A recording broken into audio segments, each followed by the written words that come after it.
Shalom saudaraku, apa kabarnya hari ini? Semua baik-baik saja ya. Terima kasih selalu setia dengan Power Rangers membahas pelajaran Sola Sabat bahkan isu-isu teologi penting di dunia kekristenan. Pada kesempatan kali ini kita akan kembali tayang untuk membahas pelajaran Sekolah Sabat. Tentunya pelajaran Sekolah Sabat ini sudah ditunggu-tunggu sama kita semua. Tidak terasa kita sudah ada di pelajaran ke-11 dengan judul Alkitab dan Nubuatan. Secara khusus, pelajaran Sekolah Sabat di pelajaran ke-11 ini menempatkan kitab Daniel 8 ayat 14 sebagai ayat hafalannya. Maka ia menjawab sampai lewat 2.300 petang dan pagi, lalu tempat kudus itu akan dipulihkan dalam keadaan yang wajar. Apa saja poin-poin penting yang akan dibahas pada pelajaran Sekolah Sabat ke-11 ini? Saya tidak sendiri, saya ditemani oleh semua teman-teman yang sudah kapabel dengan posisinya masing-masing. Mereka akan siap membahas pelajaran Sekolah Sabat dengan lugas dan tuntas, tentunya dengan makna aplikasi rohani yang bisa kita jadikan pedoman dalam kehidupan kita. Supaya kita semua makin percaya sama Tuhan, kita semua semakin mengimani apa yang kita baca, yaitu Alkitab. Oke, kita akan mulai dengan doa. Kita minta Pendeta Renly Suling untuk membuka sesi kita dalam doa. Mari kita tunduk kepala berdoa. Tuhan hadir bersama-sama dengan kami dan pelajaran kami ini dapat menjadi berkat bagi saudara-saudara yang mendengarkan, bahkan kami semua. Terima kasih Tuhan, dalam nama Yesus. Amin. Terima kasih Pendeta Renly. Kalau minggu yang lalu kita belajar bahwa Alkitab penuh dengan narasi sejarah, pada kesempatan ini, di pelajaran ke-11, kita akan fokus kepada nubuatan. Jadi Alkitab juga tidak hanya berisi tentang narasi historis ya, sejarah, tapi juga berisi nubuatan. Nah, nubuatan ini penting, apalagi identitas nubuatan dari umat-umat Advent. Kita ya, gereja masih Advent hari ke-7. Nubuatan ini menyediakan banyak sekali keakuratan untuk mendukung bahwa apa yang Allah sampaikan itu benar adanya.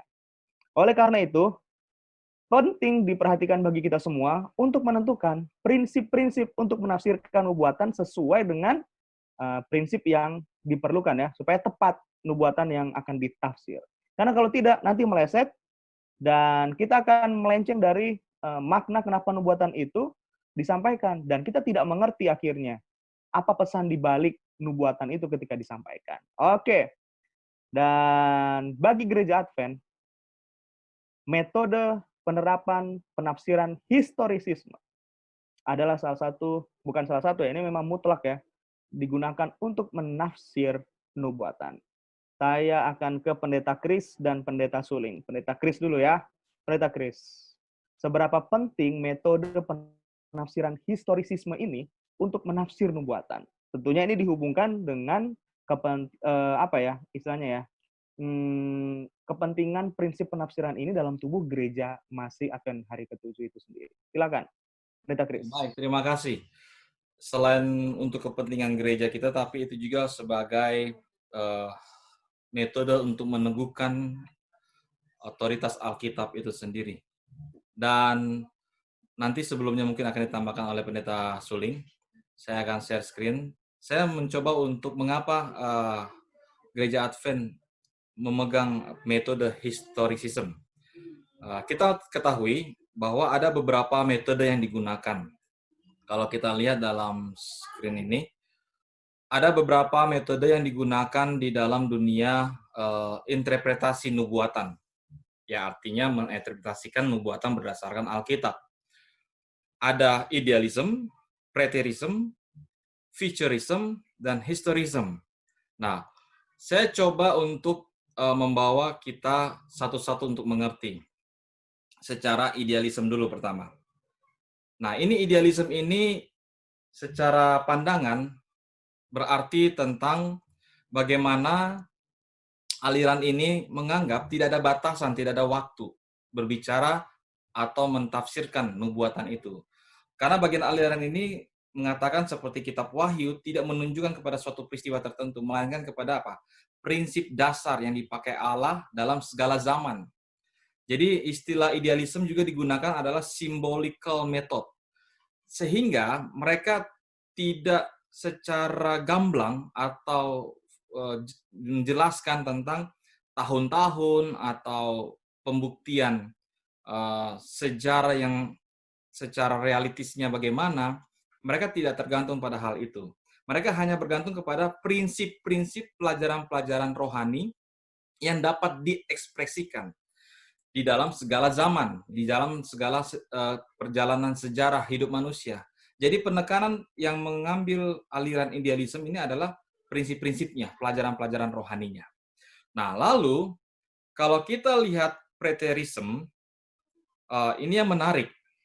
Preterism adalah suatu pandangan eskatologi Kristen yang menafsirkan ada dua bagian, yaitu hanya sebeberapa saja atau semua tentang nubuatan Alkitab itu sebagai peristiwa yang terjadi. Kata preterism ini dari bahasa Latin praeter, yang berarti pas ya atau lampau. Nah, dari kata saja kita bisa mengerti dan melihat aliran ini lebih menekankan tentang bagaimana penafsiran nubuatan itu sudah terjadi di lampau atau di masa lalu. Artinya sudah terjadi di zaman penulis kitab itu sendiri. Nah, menurut aliran preterism ini, mereka memegang bahwa nubuatan contohnya kitab Daniel itu terjadi di zaman abad 7 sebelum Masehi sampai abad pertama. Sedangkan kitab Wahyu, aliran ini menganggap bahwa kitab Wahyu itu sudah terjadi di abad pertama Masehi. Nah, maka kalau memakai aliran ini sudah selesai, sudah lewat semuanya, sudah berlalu. Cuman ada masalah di aliran ini oleh karena di dalam kitab Daniel, kitab Wahyu, berbicara juga tentang sesuatu yang future, yang ke depan. Nah, akhirnya seringkali ada kendala-kendala di dalam aliran ini menjelaskan atau menginterpretasikan nubuatan. Lalu ke futurism. Bagaimana futurism ini? Futurism adalah pandangan eskatologi Kristen yang menafsirkan bagian-bagian dari kitab Wahyu, kitab Yeskiel, dan kitab Daniel sebagai peristiwa masa depan. Nah, ya sesuai dengan kalimat atau kata future itu ya, bahwa secara masa depan itu peristiwa terjadi dalam konteks literal, fisik, apokaliptik, dan global. Makanya orang yang aliran futurism, semakin dia membaca menggunakan interpretasi secara literal, maka dia akan semakin menjadi seorang futurist. Namun, yang menarik adalah, yang modern ini atau sekarang ini banyak orang menggunakan aliran atau konsep metode ini, futurism, untuk menerjemahkan atau mengartikan nubuatan-nubuatan yang terjadi. Tetapi kendalanya adalah futurism ini melupakan sesuatu yang tercatat dalam sejarah yang menjadi sebuah masa lampau, masa lalu. Nah, ini yang seringkali menjadi tidak seakan-akan tidak berkelanjutan atau antara peristiwa yang lalu yang sudah terjadi dengan yang ke depannya. Nah, lalu yang terakhir adalah historicism yang dikatakan oleh pendeta Dedi. Mengapa gereja Advent menggunakan ini? Kita tahu bahwa historicism ini mengaitkan simbol, tokoh sejarah, bangsa, peristiwa, teks-teks utama menarik bagi para sejarawan Kristen, termasuk sastra apokaliptik. Seperti kitab Daniel, kitab Wahyu, ia melihat nubuatan Daniel digenapi. Poinnya historicism adalah apa? Sepanjang sejarah, membentang dari masa lalu hingga masa depan sampai para penafsir kapanpun itu menafsirkan akan nubuatan dalam Alkitab. Dan kadang-kadang disebut pandangan sejarah berkelanjutan.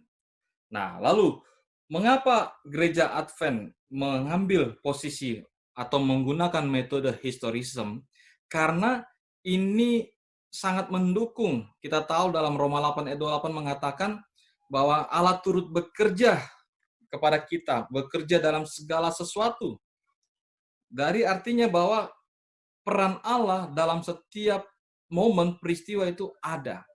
Maka inilah yang digunakan. Walaupun di dalam kalangan gereja Advent pun terjadi sebuah perdebatan juga menyangkut metode ini. Karena ada sejarahnya, ada seorang bernama Kair Arasola, penulis, dia menuliskan sebuah disertasinya, disanggah oleh Desmond Ford. Karena dia mengutip disertasinya Arasola yang berjudul The End of Historicism. Jadi dia mengatakan tahun 1844, Desmond Ford-nya ini mengatakan sesuai dengan karya tulis Kai Arasola bahwa metode historicism ini berakhir di 1844. Namun dia salah menangkap bahwa Arasola itu tidak menghilangkan bagaimana para scholar di zaman itu menginterpretasikan waktu, tahun, hari ketika periode Miller tahun 1844 itu. Yang artinya bahwa Desmond Ford mengesalahartikan. Arasola menulis dalam karya tulisnya bahwa bukan berakhirnya akhir 1844 itu maka berakhirnya juga metode ini. Namun Arasola mengatakan bahwa kepopuleran metode historicism ini mulai berkurang atau terjadi pergeseran metode ini. Karena kita tahu metode historicism ini sudah sangat terkenal di zaman reformasi. Sampai abad ke-19 itu sangat luar biasa. Pandangan ini muncul, pandangan atau aliran historicism ini. Tetapi setelah 1844, menurut karya dari Arasola, dia katakan bahwa bukannya hilang metode ini, tapi terjadi model pembentukan yang baru, model yang baru, lalu digali lagi sesuai dengan historis yang terjadi dalam nubuatan Alkitab. Jadi bukan dihilangkan metode itu. Jadi dengan kata lain, maka historicism digunakan menjadi alat untuk menerjemahkan nubuatan di dalam gereja Masihi Advent ke-7 sesuai dalam Alkitab itu sendiri. Mungkin itu dulu. Baik. Lain. Baik, Pendeta Kris. Jadi sebetulnya ini sangat umum ya di era reformasi gereja kekristenan ya? Ya. Sangat umum. Oke, saya ke Pendeta Renly Suling. Silakan Pendeta Renly. Oke, menarik ya. Sebenarnya sudah jelas yang dijelaskan oleh Pendeta Kris tadi, tetapi karena sudah diberikan kesempatan bagi saya. Jadi memang yang menarik di sini adalah memang metode historicism ini memandang nubuatan sebagai kegenapan yang progres, ya, progres atau kita bisa lihat dalam Yohanes 14 ayat 29 di sini. Dan sekarang juga aku mengatakannya kepadamu sebelum hal itu terjadi supaya kamu percaya apabila hal itu akan terjadi. Saya kembali ke pelajaran Sekolah Sahabat yang lalu tentang sejarah untuk menunjang akan apa yang sudah disampaikan oleh Pastor Chris. Jadi sejarah ya, kalau menurut dunia itu adalah masa yang lalu ya, masa yang sudah berlalu. Oh, sejarah bangsa Indonesia adalah siapa yang menjahit bendera merah putih atau pejuang-pejuang siapa. Tetapi sejarah di dalam Alkitab itu berbeda ya. Sudah dituliskan baru peristiwa itu ada. Contoh kitab Daniel. Daniel menulis banyak peristiwa-peristiwa yang terjadi sesudah itu. Kitab Wahyu dan juga kitab-kitab yang lain. Namun juga sejarah kalau kita lihat adalah ada dua bagian yang tidak pernah terlewati dari sejarah. Yang pertama waktu dan yang kedua peristiwa ya. Tidak bisa dikatakan sejarah kalau tidak ada waktu dan peristiwa. Nah, yang menarik dari kenapa gereja Advent memilih pendekatan secara historisisme ini adalah melihat dari dua pandangan ini. Dan juga kegenapan-kegenapan yang sangat luar biasa. Bahkan kita bisa melihat perkembangan dunia ini terjadi sesuai dengan firman Tuhan. Gereja Advent memilih pandangan ini karena mau menunjang Alkitab itu sendiri. Ada pertanyaan mungkin, apakah Alkitab itu menunjang akan buku-buku sejarah atau buku-buku sejarah itu menunjang akan Alkitab? Tapi sebenarnya kalau kita lihat adalah, kalau dunia sekarang, banyak sejarah-sejarah yang timbul, arkeolog, dan pandangan-pandangan ahli-ahli yang, oh ternyata betul itu Alkitab. Tidak salah itu Alkitab. Alkitab sudah katakan beribu-ribu tahun yang lalu. Alkitab sudah mengatakan beberapa saat yang lalu. Tetapi benar apa yang Alkitab katakan. Jadi di sini, mungkin bagi saya singkat saja, nanti ditambahkan, bahwa yang menarik bagi kita adalah ketika kita gereja memakai pandangan historisisme ini, ada kejelasan dan kita bisa melihat ke depan. Alur daripada nubuatan ini digenapi satu demi satu. Mungkin itu saja dulu dari saya. Terima kasih Pendeta Renly. Pendeta Kris ya, sepaket ya untuk menjawab pertanyaan tadi. Saya ke Pendeta Juiner dulu karena dia sudah pindah posisi saya lihat tadi. Mencari tempat yang enak berarti ini Jawabannya mantep ini untuk pertanyaan ini. Data winner. Salah satu apa ya bisa dikatakan ya, prinsip yang tidak bisa lepas dari metode historisism adalah tafsiran tahun hari. Nah, ini Pendeta Winner punya keahlian ini. Jadi salah satu kunci penafsiran historis adalah prinsip tahun hari ini. Banyak sarjana selama berabad-abad menerapkan prinsip ini. Tadi Pendeta Kris sudah menjelaskan. Bahkan ini berdasarkan fakta Alkitab ya. Bilangan 14 ayat 34, Yeskiel 4 ayatnya yang ke-6. Bahkan Allah sendiri menguraikan prinsip tahun hari ini di dalam kehidupan umat-umatnya. Sehingga ini pula yang diterapkan dalam penafsiran historisisme. Oke, sekarang pertanyaan saya ke Pendeta Winner. Bagaimana metode historisisme dapat membantu kita menafsirkan prinsip tahun hari sehingga kita bisa menikmati hasil nubuatan itu sebagai pesan yang utuh, komplit. Sehingga kita bisa merasakan, oh ternyata ini yang Tuhan ingin sampaikan sama saya. Tapi lewat nubuatan. Silakan Pendeta Winner. Baik, terima kasih Pendeta Dedi dan juga teman-teman. Jadi kalau kita melihat ataupun mempelajari mengenai kitab-kitab nubuatan, ya Daniel, Wahyu, yang paling ideal yang kita gunakan dan untuk mendapatkan akan jawabannya ialah dengan menggunakan akan prinsip penafsiran tahun hari. Tadi Pendeta Kris sudah menjelaskan ada berbagai macam jenis tafsiran, tetapi kalau kita melihat ketika kita mempelajari akan buku Daniel dan Wahyu, prinsip satu hari itu merupakan yang paling tepat ketika kita menafsirkan akan apa maksud Tuhan di dalam nubuatan tersebut. Jadi kalau kita lihat di dalam pelajaran sekolah sahabat kita, di sana dikatakan bahwa ada 3 unsur lain yang mendukung akan prinsip perhitungan atau prinsip penafsiran akan tahun hari ini, baik dalam nubuatan kitab Daniel maupun juga di dalam nubuatan kitab Wahyu pastinya. Nah, yang pertama adalah penggunaan lambang. Jadi kalau kita perhatikan di sana di kitab Daniel ada lambang-lambang banyak digunakan, logam-logam, apalagi binatang-binatang, dan juga di sana juga digunakan mengenai perhitungan tahun ataupun hari itu digunakan lambang. Contohnya Daniel 8 ayat 14 itu lambang, bukan apa namanya ya, ya itu simbol, bukan literal. Karena ketika kita menetapkan itu sebagai literal, tahunnya itu terlalu singkat atau hari angkanya itu terlalu singkat. Kalau 2.300 petang dan hari itu cuma 2.300 hari. Itulah sebabnya mereka menggunakan atau para penafsir Alkitab menggunakan perhitungan tahun hari. Jadi 2.300 hari petang dan pagi itu merupakan 2.300 tahun.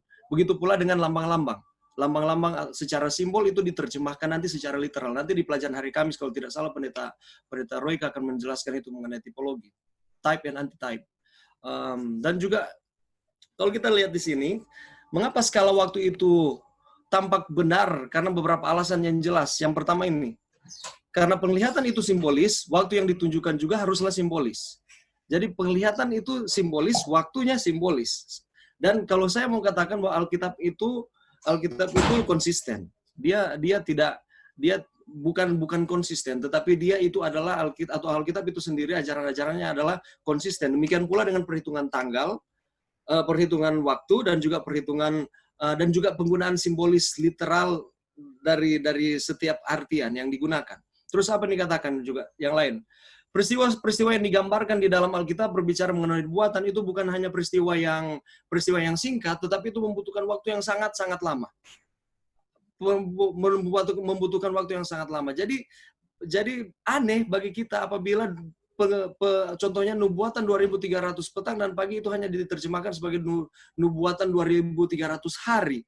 Itulah sebabnya Allah memberikan clue-nya di Bilangan 14 34 dan Yeskiel 4 ayat 5 dan 6. Perhitungannya adalah 1 tahun, 1 hari sama dengan 1 tahun. Ya, dan apalagi ya tadi, contohnya prinsip-prinsip mengenai menginterpretasikan akan nubuatan ini, contohnya nubuatan 70 minggu. Nubuatan 70 minggu di dalam kitab Daniel, dan di sana dikatakan bahwa nubuatan ini bukan hanya cuma 70 minggu atau 490 hari, tetapi itu membutuhkan waktu yang sangat sangat-sangat panjang, membutuhkan waktu yang sangat panjang. Jadi apa maksudnya di sini? Di dalam pelajaran ini ditekankan kepada kita bahwa ketika kita mempelajari akan firman Tuhan teristimewa nubuatan, kita harus menggunakan prinsip prinsip perhitungan satu hari sama dengan 1 tahun, sehingga kita dapat menemukan akan arti yang sebenarnya dari nubuatan tersebut. Apa maksud yang Allah inginkan kepada kita lewat nubuatan, diceritakan secara sejarah, dan itu ada penanggalannya, dan perhitungan 1 hari sama dengan 1 tahun itu yang paling ideal untuk kita dapatkan jawabannya. Jadi seperti itu, Pendeta Dedi. Wah, luar biasa. Terima kasih, Pendeta Winner. Ini menuntun kita kepada studi kasus ya. Kita harus buktikan dong bahwa perhitungan hari tahun ini memang diperlukan untuk menafsir nubuatan, oke? Menggunakan metode historicism. Kita ke Pendeta Heski nih, oke? Pendeta Heski, bagaimana metode historicism menggunakan prinsip tahun dan hari ini dapat membantu kita menafsirkan nubuatan apokaliptik dalam Alkitab? Tapi ingat, ada pertanyaan yang kedua yang lebih penting dari yang pertama. Apa pentingnya kemudian hal ini dalam kehidupan kekristenan, Pendeta Heski? Silakan.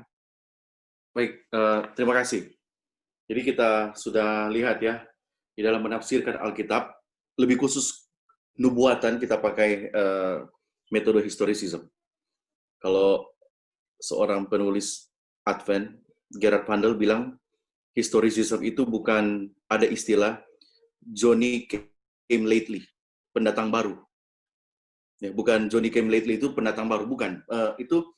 Itu sudah ada, sudah lama, dan itu kita pakai itu ya, kita pakai itu. Kemudian Pendeta Winner katakan, di dalam menafsirkan nubuatan di dalam Alkitab, kita pakai prinsip 1 hari sama dengan 1 tahun.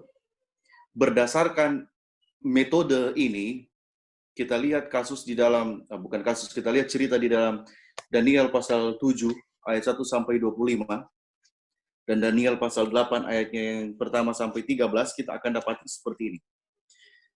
Sejak penglihatan di dalam Daniel pasal 7 dan Daniel pasal 8 ini, yang sebagian besar adalah simbol dengan beberapa kerajaan yang bangkit di atasnya di dalam cerita yang direpresentasikan lewat binatang, kita harus konsisten bahwa periode waktu di dalam nubuatan dalam Daniel pasal 7 dan Daniel pasal 8 juga harus dilihat sebagai simbol. Jadi kalau kerajaan-kerajaan yang dilambangkan oleh binatang itu yang disimbolkan lewat binatang, maka periode waktu di dalam Daniel pasal 7, Daniel pasal 8 juga harus dilihat sebagai simbol. Jadi kita pakai prinsip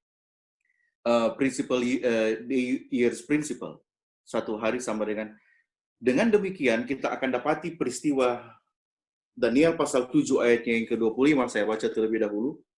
Daniel pasal 7 ayatnya yang ke-25. Sebelum pasal 7 ayat 25, kita baca ayat 24. Ke-10 tanduk itu ialah ke-10 raja yang muncul dari kerajaan itu. Sesudah mereka akan muncul seorang raja, dia berbeda dengan raja-raja yang dahulu dan akan merendahkan 3 raja. Oke. Ia akan mengucapkan perkataan yang menentang yang maha tinggi dan akan menganiaya orang-orang kudus yang maha tinggi. Ia berusaha untuk mengubah waktu dan hukum, dan mereka akan diserahkan ke dalam tangannya selama 1 masa, 2 masa, dan setengah masa. Kita akan fokus, kalau dalam pelajaran sekolah sahabat kita sudah menceritakan, kurang lebih ada 10 tanda tanduk kecil ini yang dia lakukan. Kita akan lihat salah satu itu adalah periode waktu. Jadi kalau binatang-binatang ini, kerajaan-kerajaan ini disimbolisasikan oleh binatang, maka waktu berkuasanya tanduk kecil ini yang muncul di antara 10 tanduk dan merendahkan 3 tanduk yang lain, periode dia berkuasa juga harus dilihat sebagai simbol. Perkataan 1 masa, 2 masa, dan setengah masa, itu bukan berarti 1 tahun, 2 tahun, dan setengah tahun. Terlalu singkat, kata Pendeta Winner tadi, berdasarkan prinsip 1 hari 1 tahun, 1 tahun 1 hari. Jadi dengan kata lain, dengan begitu, maka kita mempelajari bahwa kalau menggunakan prinsip yang ada, maka lamanya berkuasa tanduk kecil ini berarti 1 masa, 2 masa, setengah masa, 3 setengah masa. Nah, apa itu prinsip itu? Apa lamanya? Saya mau baca beberapa kutipan, beberapa keterangan di dalam pelajaran ini yang didapat dari keterangan dari luar. Cara yang unik di mana periode waktu diekspresikan lewat indikasi bahwa mereka tidak dapat diambil secara literal, karena jika 1 masa, 2 masa, dan setengah masa di dalam Daniel pasal 7 ayat 25 ini berdiri untuk 3 tahun setengah, makanya mungkin Tuhan bisa menggunakan kata 3 tahun setengah dia akan berkuasa, sama seperti dalam Lukas pasal 4 ayat 25, Yakobus 5 ayat 17, dia bisa bilang, oh dia akan berkuasa 3 tahun setengah. Tetapi itu tidak.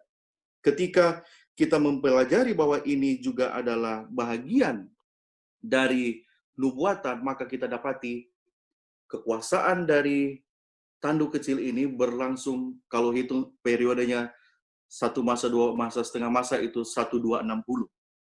Periode 1260 tahun ini yang ditarik dari prinsip yang sudah disampaikan oleh Pendeta Winner tadi, lamanya berkuasa tanduk kecil ini. Dan ingat, kita sudah mulai studi kasus, ya, Pendeta Dedi punya istilah studi kasus, kita dapati bahwa tafsiran Alkitab mengenai nubuatan menggunakan metode historicism, karena historicism di dalamnya itu adalah year day principle. Year day principle itu adalah bagian dari historicism. Dan kalau berbicara nubuatan ini adalah, boleh dibilang, Doc Batchelor katakan, prophecy is the crown of the scripture. Mahkota dari kitab suci. Akan kelihatan indah itu kitab suci. Sama seperti raja, kalau dia nggak pakai mahkota kan nggak indah.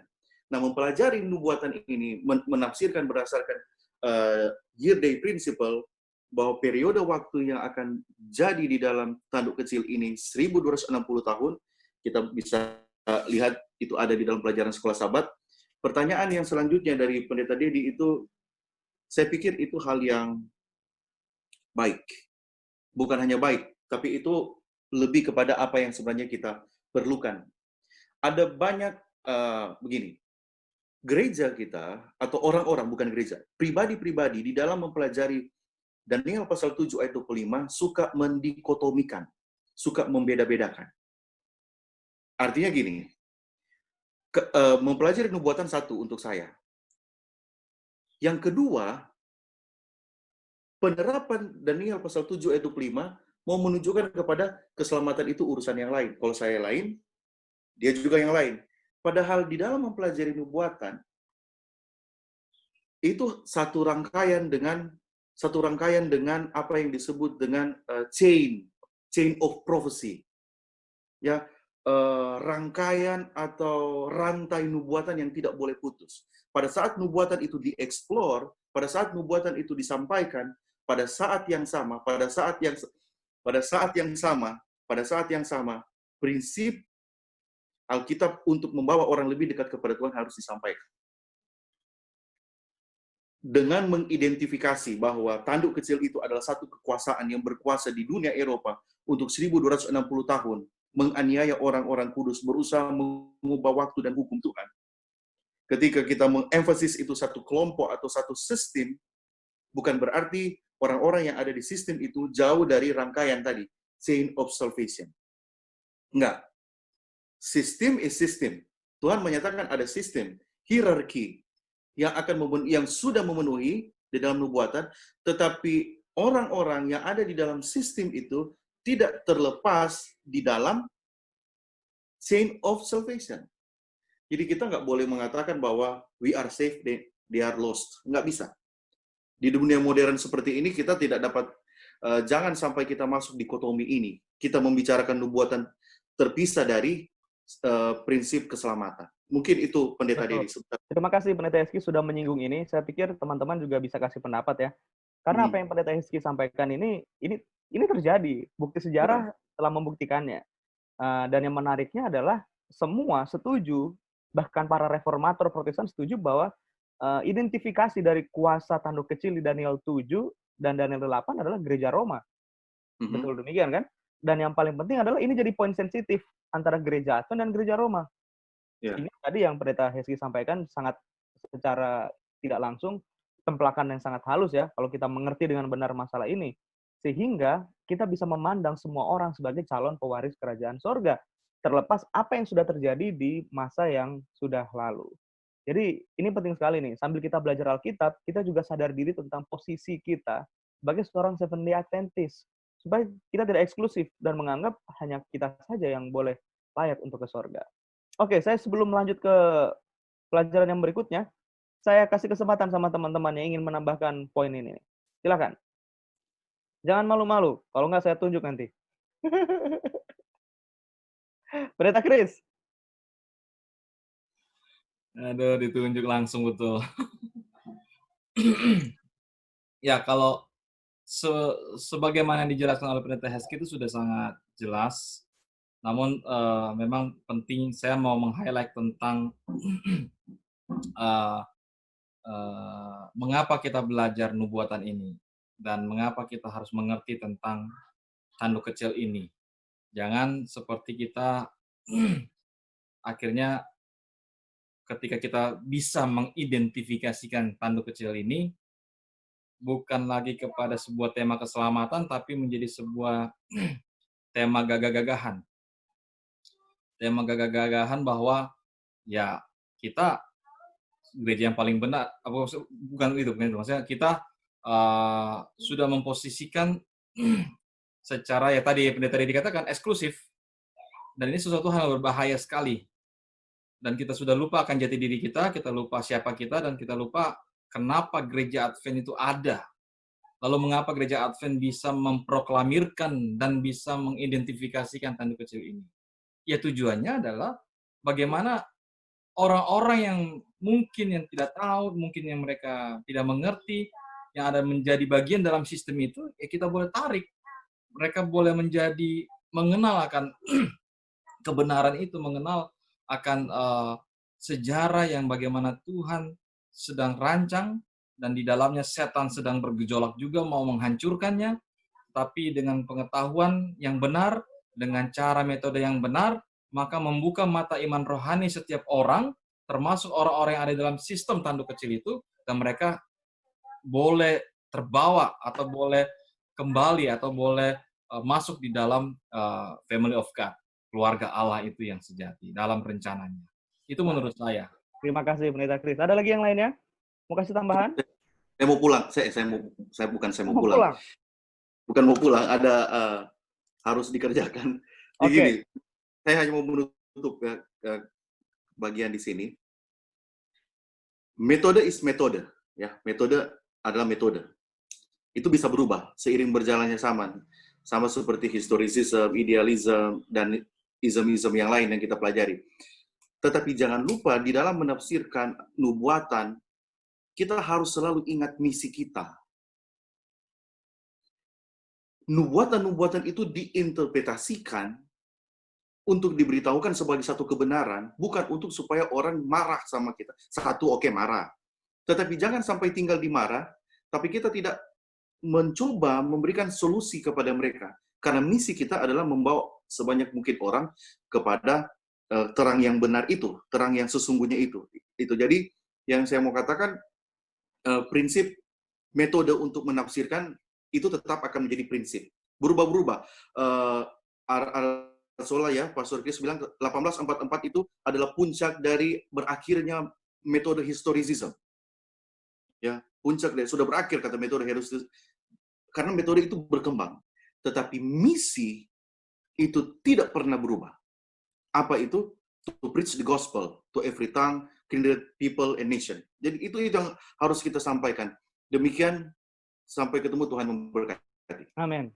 Pak, dia tutup dengan bahasa yang kita nggak mengerti nih, Pendeta Juwinat.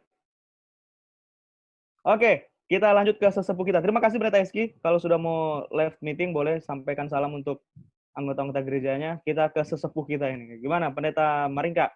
Sudah siap ya? Karena dia sesepuh, pertanyaannya juga spesial. Dalam nubuatan, kata tipologi itu tidak bisa lepas ya. Jadi pertanyaannya adalah kenapa tipologi dalam menafsir nubuatan secara historisisme itu penting. Oke, dan sebagai insight, tipologi ini adalah studi tentang peristiwa yang terjadi, dan ini punya arti rohani ya. Jadi peristiwa ini punya kesesuaian atau paralelisme di antara yang satu dengan yang lain. Orang yang satu dengan orang yang lain. Peristiwa yang satu dengan peristiwa yang lain. Bahkan ada persesuaian, paralelisme di dalam perjanjian lama dan perjanjian baru. Oke, saya nggak mau bahas panjang, saya langsung ke ahlinya saja ini. Silakan, Pendeta Maringka.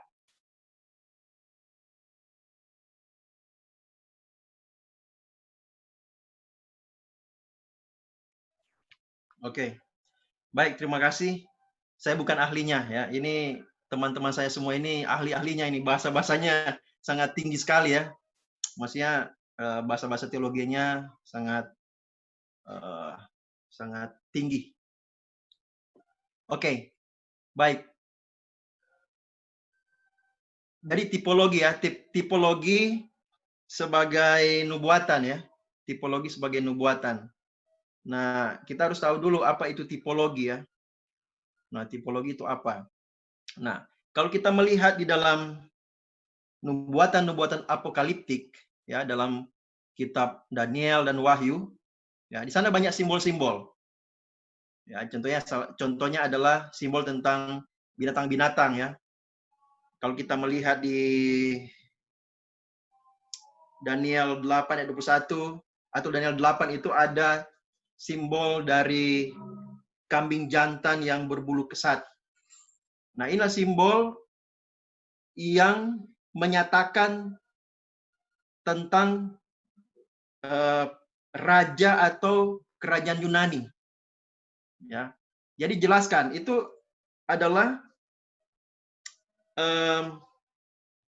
penyampaian atau penggenapan secara tunggal. Jadi kambing jantan itu adalah Yunani, gitu kan?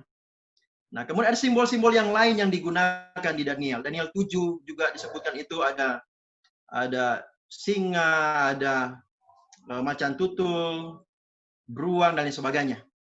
Nah, kalau tipologi ini adalah sebuah cerita. Ya, sebuah cerita kisah yang real, benar-benar terjadi di waktu yang lalu, dan itu yang diambil untuk digunakan oleh penulis kitab pada zaman perjanjian baru. Jadi biasa cerita-cerita perjanjian lama yang diambil untuk menceritakan tentang diceritakan di perjanjian baru menyangkut dengan nubuatan. Nah, saya beri contohnya Rasul Paulus. Nah, Rasul Paulus itu menggunakan kisah perjalanan bangsa Israel keluar dari Mesir, ya, kemudian melewati Laut Merah dan mengadakan perjalanan di padang gurun. Di sana Rasul Paulus ingin menyatakan kepada jemaat Korintus, itu disebutkan dalam 1 Korintus 10 ayat 1 sampai 13 di sana. Dikatakan bahwa bagaimana orang-orang Israel ini, mereka itu dibaptis melewati Laut Merah, kemudian mengadakan perjalanan dan mereka bersungut-sungut. Ada yang mati di pagut ular, kemudian ada yang mati dalam satu waktu itu, banyak yang mati oleh karena persungutan mereka kepada Tuhan. Nah, kemudian poin dikatakan bahwa Rasul Paulus mengatakan inilah yang akan terjadi nanti. Ya, yang akan terjadi ini mirip dengan waktu yang lalu. Makanya poinnya adalah jangan bersungut-sungut. Itu poin yang ingin Rasul Paulus katakan, dan itu menjadi contoh pada zaman itu, zaman jemaat Korintus, ya.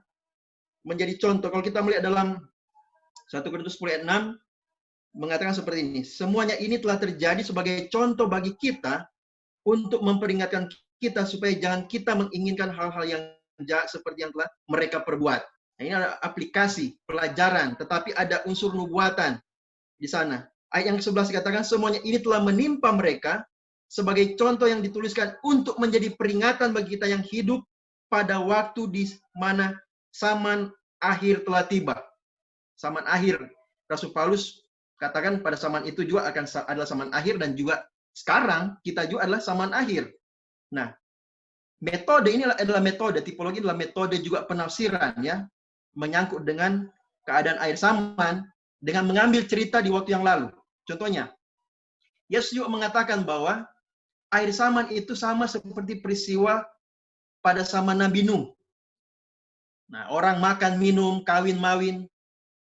Nah, itu kemudian diambil, kemudian dijadikan satu tipologi, cerita untuk mengambil pelajaran bahwa peristiwa yang terjadi di zaman Nuh itu juga akan terjadi di zaman akhir zaman, di mana orang makan, minum, kawin, mawin.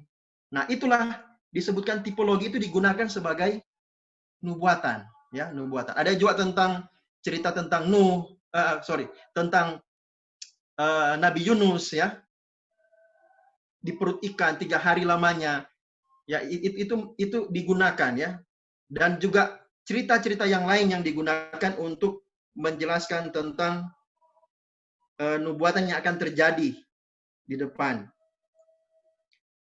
Oke, saya mau menjawab dulu pertanyaan tadi.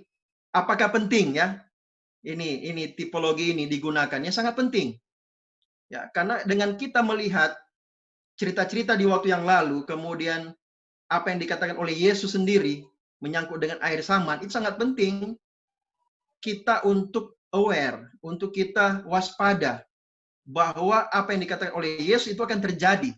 Ya, peristiwa-peristiwa di waktu yang lampau itu akan mirip dengan akhir zaman ini. Jadi kita mendapatkan satu amaran agar supaya kita harus hati-hati dengan kita membaca tipologi yang digunakan sebagai nubuatan atau tipologi sebagai nubuatan. Oke, itu aja saya bisa sampaikan. Mungkin nanti sebentar ada tambahan yang lain atau dari teman-teman boleh tambahkan. Terima kasih Pendeta Roy. Bagus ya ulasannya ya, sehingga kita bisa melihat bahwa tipologi ini penting untuk menggambarkan kisah-kisah dalam Alkitab itu jadi lebih hidup ya, lebih berkesan dan lebih terasa kebenarannya. Karena ternyata ini adalah paralelisme. Dia tidak berkeputusan. Dia punya hubungan satu dengan yang lain. Kita tiba pada kesimpulan. Kenapa pelajaran ini penting bagi kita? Karena kita hidup di abad ke-21, bukan? Jadi banyak orang yang hidup di abad ke-21 melihat bahwa penafsiran historisisme mungkin terlalu kuno, Pendeta Kris. Tadi yang dipaparkan sama Pendeta Kris dan Pendeta Suling. Mungkin karena sudah ada di abad ke-21, jadi yang cocok adalah preterisme dan futurisme mungkin ya. Jadi itu cocok. Tapi saya yakin dan percaya, ketika pelajaran ini kita pelajari bersama-sama, kita boleh lihat sekarang, kenapa banyak gereja yang melupakan konsep atau metode historisisme di dalam menafsir nubuatan itu sendiri. Kalau saya mau katakan setan berada di balik usaha untuk menghilangkan metode ini, saya berani mengatakan demikian. Kenapa? Karena metode ini menghilangkan makna besar dari apa yang Allah ingin sampaikan di dalam nubuatan itu sendiri.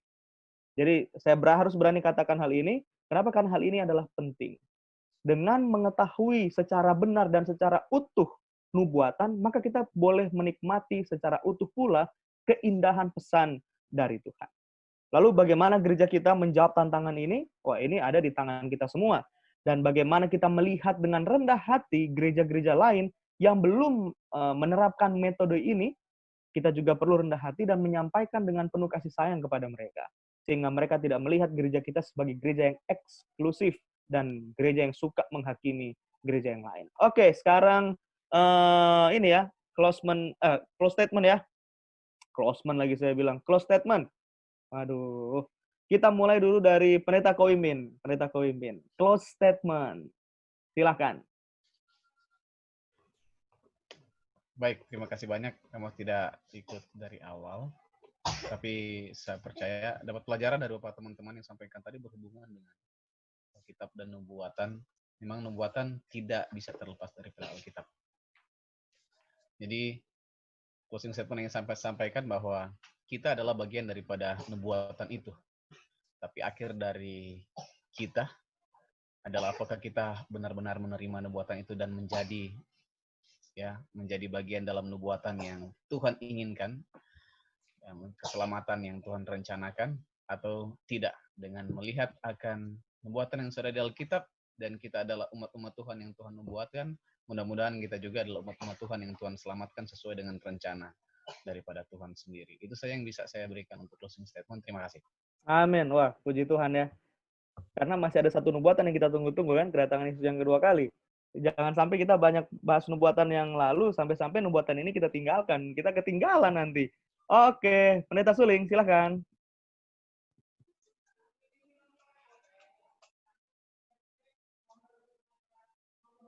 Oke, jadi menarik untuk kita diskusikan pada saat ini sebagai closing statement adalah di mana jelas dalam nubuatan kita kegenapan-kegenapan type dan anti-type yang sudah kita pelajari, tetapi dibutuhkan iman untuk bisa mempertahankan kepercayaan kita.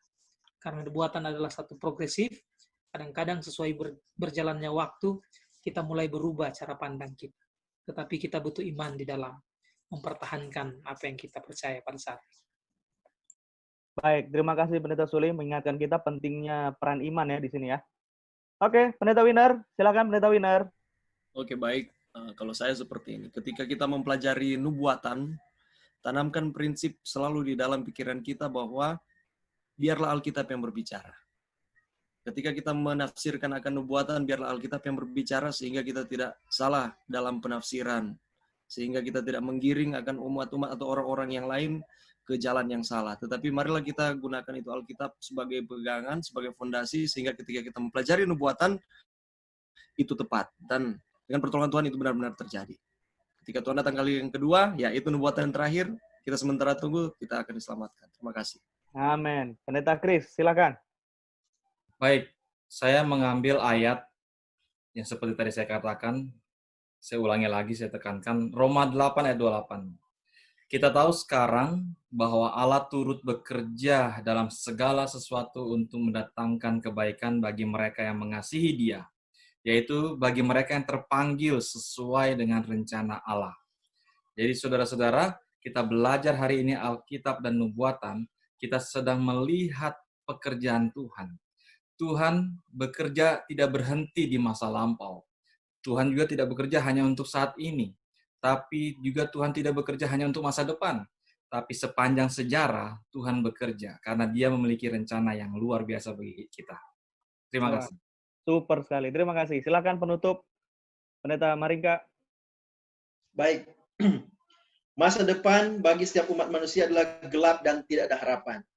Tetapi nubuatan Alkitab adalah terang yang menerangi jalan setapak kita untuk masa depan kehidupan yang kekal. Memang super sekali. Itu sebabnya saya kasih beliau di akhir closing statement kita ya. Luar biasa. Haleluya, puji Tuhan. Haleluya. Silakan langsung ditutup dengan doa Pendeta Maringka untuk menutup sesi pelajaran sekolah sahabat kita. Baik, mari kita berdoa. Bapa di surga, kami puji dan muliakan nama-Mu pada saat ini. Terima kasih oleh karena Tuhan sudah pimpin, berkati kami, sehingga kami boleh mendiskusikan pelajaran sekolah sahabat yang sangat penting, di mana di dalam Alkitab ada nubuatan-nubuatan yang mengarahkan, yang menuntun untuk kami dapat melihat masa depan dunia ini dan masa depan nanti untuk keselamatan hidup yang kekal.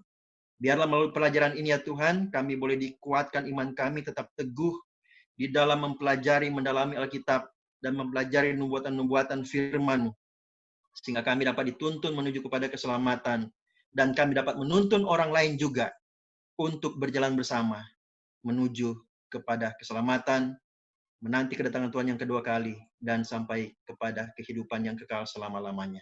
Terima kasih Bapa. Inilah doa kami, ampunlah dosa kami, dalam nama Tuhan Yesus kami telah berdoa. Amin. Terima kasih sudah bergabung dengan kami dalam pembahasan pelajaran sekolah sahabat. Jangan lupa, kalau Anda mau komen, memberikan pertanyaan, boleh komen di kolom komen ya. Nanti admin kita langsung balas. Kalau Anda perlu Bible study one-on-one, admin kita juga siap. Kalau Anda juga butuh didoakan, kasih masuk saja list doanya. Kita akan gumuli pergumulan Anda, sehingga jawaban doa dari Tuhan nyata ya dan amin. Dan pastikan minggu depan join lagi ya, karena minggu depan pelajarannya menarik. Semakin dalam kita belajar Alkitab, membaca Alkitab, kita akan berhadapan dengan ayat-ayat yang sukar untuk kita mengerti. Bagaimana cara mengatasinya? Don't miss it. Minggu depan kita kembali lagi. Tuhan Yesus memberkati. Shalom.